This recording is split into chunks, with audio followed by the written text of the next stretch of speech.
मैंने आपसे बार बार निवेदन किया कि आप कल को बहुत पढ़ लिख जाएंगे, आप बहुत योग्य बन जाएंगे, लेकिन फिर भी सही दिशा में आपका जीवन नहीं चल सकेगा। जीवन को दो दिशाएं होती हैं, दो दिशाएं जीवन की हैं। एक वो है जो हॉरिजॉन्टल लेन में चलती है और एक वो है जो वर्टिकल लेन में आपको लेके जाती है। एक वो है जो आपको सीधी रेखा में चलना सिखाती है, एक दिशा वो है जो आपको आकाश की ओर उठना उठाती है। ये आपको निर्णय करना है कि आपको किधर जाना है। एक जीवन वह है जिसमें आपकी लंबाई बढ़ जाती है। आदमी 50 साल जीवन नहीं लेता है, 100 साल जीवन नहीं लेता है। 50-100 साल में क्या करता है, पढ़ लिख जाएगा, योग्य बन जाएगा, कलेक्टर बन जाएगा, कहीं कुछ बन जाएगा, लेकिन वो चला बहुत कुछ जीवन में इकट्ठा किया, बहुत कुछ इकट्ठा करने के बाद वो चला सब सीधी दिशा में। उसके जीवन में, उसके चेतना के तलों में कोई बदलाव नहीं हुआ। लंबाई बढ़ गई जीवन की, लेकिन ऊंचाई बिल्कुल भी न पैदा हुई। तो हुआ क्या कि आपका जीवन एक आत्महत्या बन गया। आपका जीवन इस धरती पर एक दुर्घटना बन करके रह गया। आप जिस तल पर पैदा हुए उसी तल पर आपकी मृत्यु हो गई। जिस तल पर आदमी पैदा हुआ उसी तल पर आदमी की मृत्यु हो जाती है। और 90% लोगों का जीवन ऐसा ही है, जिस तल पर उसका जन्म होता है उसी तल पर उसकी मृत्यु हो जाती है। उसको पता नहीं चल पाता, पता नहीं चल पाता, लंबाई बढ़ गई उसकी। मायने ये नहीं रखता कि आपने कितने लंबा जीवन जिया, मायने ये रखता है कि कितनी ऊंचाई पर खड़े होकर के आपने जीवन, आप कितने ऊंचे शिखरों की ओर गए हैं। एक तरफ आइंस्टीन है और एक तरफ कबीर है। मैं दो का उदाहरण देता हूँ। एक तरफ आइंस्टीन, एक तरफ कबीर। आइंस्टीन कौन है? यहाँ पढ़े लिखे युवा सब बैठे, उनको पता होगा, थोड़ा बहुत विज्ञान पढ़ा होगा, उसे अल्बर्ट आइंस्टीन के बारे में पता होगा। अल्बर्ट आइंस्टीन पूरी दुनिया का माना जाना टॉप लेवल का बुद्धिवादी था। बुद्धि के क्षेत्र में उसकी प्रतिभा का कोई मुकाबला नहीं कर सकता। आज भी टॉप लेवल तक पहुंचा हुआ था अपने जमाने का। लेकिन आइंस्टीन को कभी आप पढ़िए, उसके संस्मरण को पढ़िए, मैंने 2 लाइन उसकी पढ़ी, मैं आपको थोड़ा सा बता देता हूँ। आइंस्टीन ने सबसे अंत में मरने से 2 दिन पहले आइंस्टीन ने लिखा, मेरी पूरी जिंदगी बेकार चली गई। मैंने कहा, आइंस्टीन ने लिखा कि मेरी पूरी जिंदगी बेकार चली गई। ये कौन कह रहा है? ये कौन कह रहा है? ये एक पढ़ा लिखा आदमी कह रहा है।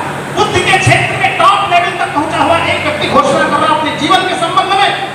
आइंस्टीन वह है जिसको पूरी देश दुनिया में इतने ज्यादा प्राइज मिले, इतना ज्यादा सम्मान मिला, जगह जगह सम्मानित हुआ। आइंस्टीन का नाम आज भी विज्ञान के जगत में सबसे आदर के साथ लिया जाता है। लेकिन वो कहता है, आइंस्टीन लिखता है कि मेरी जिंदगी बेकार चली गई। क्यों? फिर थोड़ा सा लिखा तो बड़ा विस्तृत है, लेकिन मैं थोड़ी सी बात बता रहा हूँ जो उसने मुख्य बातें कही। उसने कहा कि जब आज मैं मृत्यु के इतना करीब हूँ, तब मुझे पहली बार ज्ञात हो रहा है कि जीवन वह नहीं है जो मैंने जिया। जीवन वो था जिसे जानना शेष रह गया। मैंने बहुत कुछ जाना, मेरी सारी खोज पदार्थों की परिधि तक सीमित रही। मैं केवल पदार्थ की सीमाओं में उलझा रहा। मेरे जीवन की सारी प्रतिभा तो पदार्थों के विश्लेषण में लग गई। और आज में जब मैं मौत मेरे करीब है तो मुझे लगता है कि पदार्थों के पार चेतना का अस्तित्व था, पदार्थों के पार असली सत्य था। मुझे उस असली सत्य को जानना चाहिए था जो जीवन था, लेकिन मैं नहीं जान पाया, इसलिए मेरा जीवन बेकार चला गया। आइंस्टीन अपने जीवन से संतुष्ट न हो सका। बहुत उच्च विचारक था, आइंस्टीन को ये लिख पाया। तो ये अपने संबंध में सत्य की घोषणा कर पाए आइंस्टीन। गीता में भगवान श्री कृष्ण जी ने भी इसकी छोटी सी परिभाषा दी है। भगवान श्री कृष्ण जी कहते हैं, देहो हम इत बुद्धि अविद्या सा प्रकृतिता नहीं देहस्य आत्मेति बुद्धि विद्यते मन्यते। इसका अर्थ है कि जब तक तुम्हारी समझ की सीमा, हमारे ज्ञान और अनुभव की सीमा देह की परिधि तक सीमित है, तब तक उस ज्ञान में और अज्ञान में कोई फर्क नहीं है। माने देह और देह के पार जितना भी कुछ है उसको जानना और न जानना बिल्कुल बराबर है। उस ज्ञान में अज्ञान में कोई अंतर नहीं। लेकिन नहीं देहस्य आत्मेति, जब आपके ज्ञान की सीमा देह के पार चेतना के अस्तित्व को समझ पाए, आत्मा के अस्तित्व को बोध कर पाए, उसे जान पाए, बुद्धि विद्यते मन्यते, तो उस दिन आप ज्ञानी हो, उस दिन आप विद्यार्थी हो। ये भगवान श्री कृष्ण जी ने गीता में कहा। और हमारा ये भारत ऐसे ही गुरुकुलों को खान रहा, जिसने शरीर के नहीं, जहां आत्मा की पहचान कराई गई। और जब हमारे धरती पर रहने वाले युवा जब अपनी आत्म चेतना को पहचानते थे और उसकी पहचान लेकर के जीवन के क्षेत्र में उतरते थे, तब जीवन चमकता था, तब जीवन ज्ञान का सूत्र बनता था, तब उनका जीवन आने वाली पीढ़ियों के लिए उदाहरण बनता था। आज वो शिक्षण पद्धति नहीं, आज उस प्रकार का ज्ञान नहीं, आज उस प्रकार की समझ नहीं, इसलिए हमारे जीवन में भटकाव है, हमारे जीवन में अंधेरा है, हमारे जीवन में अंधेरा है।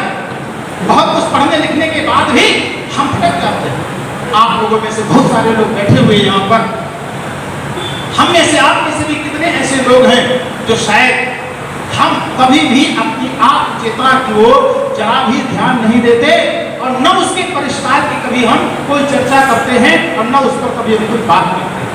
आपसे मैं सीधे सीधे अर्थों में ये कहूँ, हम भी एक अज्ञान के क्षेत्र में ही भागते चले जा रहे हैं, एक अंधकार के क्षेत्र में भागते हुए चले जा रहे हैं। तो इसमें कोई अतिशयोक्ति नहीं है, इसमें कोई अतिशयोक्ति नहीं है। इसलिए मेरा निवेदन है कि हम और आप, जिसकी मैं बात कर रहा था, अगर हम चाहते हैं कि हमारा यौवन खिले, अगर हम चाहते हैं कि हमारा यौवन विकसित हो, अगर आप चाहते हैं कि हमारी युवा शक्ति की सार्थकता सिद्ध हो, हमारे धरती पर जन्म लेना सार्थक हो, तो साथियों आपको भी अपने आप से शुरुआत करनी चाहिए, अपने आप से शुरुआत करना चाहिए। आप थोड़ा सा आत्म चेतना के विस्तार की तरफ ध्यान दीजिए। आपका 10-15 मिनट का समय भी आपके जीवन को बहुत मूल्यवान बना सकता है। जबकि आज की परिस्थिति यह है कि आपके शरीर को खाने पहनाने के लिए बहुत सारे इंतजाम करता है, शरीर के लिए बड़े बड़े महल बना लेते हैं, शरीर के लिए हम बहुत कुछ कर लेते हैं, लेकिन इस शरीर के भीतर जो मूल तत्व बैठा हुआ है उस तरफ हमारा बिल्कुल भी ध्यान नहीं जाता है, किसी का ध्यान नहीं करता। अभी मैं आपसे पूछूं, ये बाहर आप देख रहे हैं, बाहर पेड़ लगा है, दिखाई दे रहे हैं लोगों को पेड़ लगा, देखा आप लोगों ने? आपने पेड़ देखा होगा, सभी लोगों ने देखा होगा। आपसे मैं एक दो प्रश्न पूछूं, आप बताइएगा। जो पेड़ आपको सामने दिखाई दे रहा है, इस पेड़ में एक हिस्सा वो है जो आपको दिख रहा है और इस पेड़ का एक हिस्सा वो है जो आपको दिखाई नहीं पड़ रहा है। बोलिए वो कौन सा हिस्सा है जो आपको दिखाई नहीं पड़ता? जड़, मालूम है आपको? कौन सा हिस्सा है जो दिखाई नहीं पड़ता? जोर से बोलिए, क्या है? जड़। आपको शाखाएं दिखाई दे रही, पत्ते दिखाई दे रहे, तने दिखाई पड़ रहे, लेकिन जड़ आपको दिखाई नहीं देती। ठीक, अब आप बताइए इस वृक्ष का कौन सा हिस्सा सबसे महत्वपूर्ण है? जो दिखने वाला है वो या जो ना दिखने वाला है वो? जो नहीं दिखने वाला है वो सबसे महत्वपूर्ण है, मानते हैं आप लोग? आप बताइए कि अगर चाहते हैं कि इस पेड़ में बहुत अच्छा फल आए, फूल आए, ठीक है, अच्छे फल और अच्छे फूल को लाने के लिए हमें पौधे के किस हिस्से को खुराक देनी चाहिए? दिखाई पड़ने वाले के हिस्से को या ना दिखाई पड़ने वाले के हिस्से को?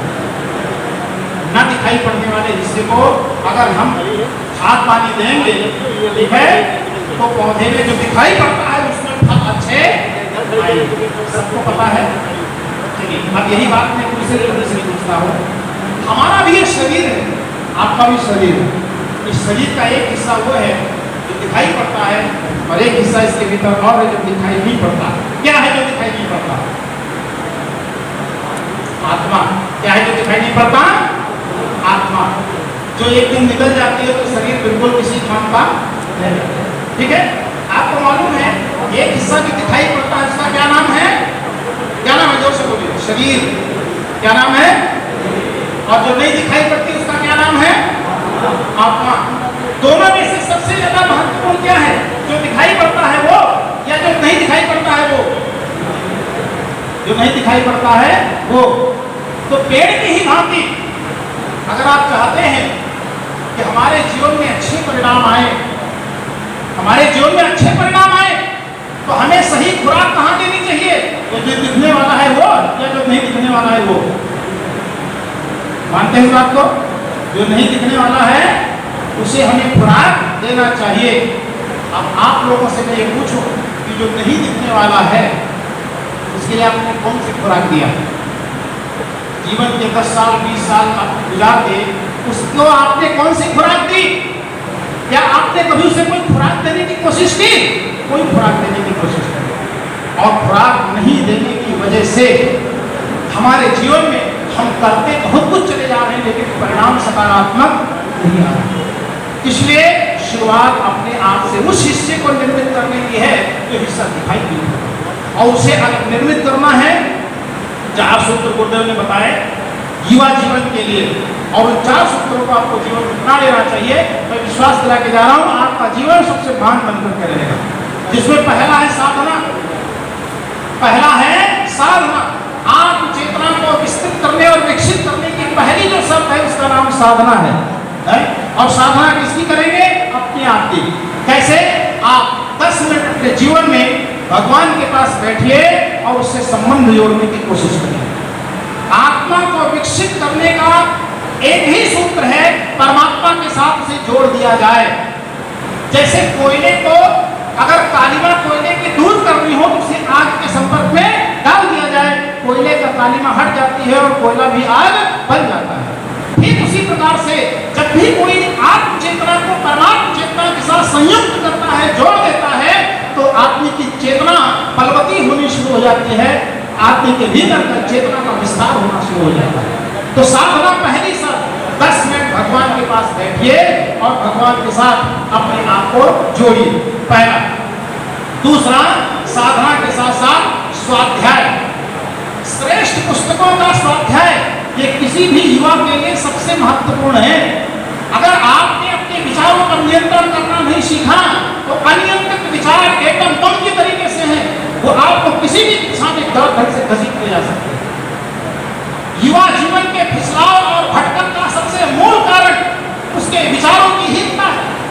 जिसके भीतर बलहीन विचार है वो किसी भी दिशा में भटक सकता है, लेकिन जिसके भीतर ओजस्वी और तेजस्वी विचार है, जिसके मस्तिष्क में श्रेष्ठ विचारों की सेना मौजूद है, उसे बड़ा से बड़ा प्रलोभन भी अपनी तरफ घसीट नहीं सकता, बड़ी से बड़ी बुराइयां भी अपना शिकार नहीं बना सकती।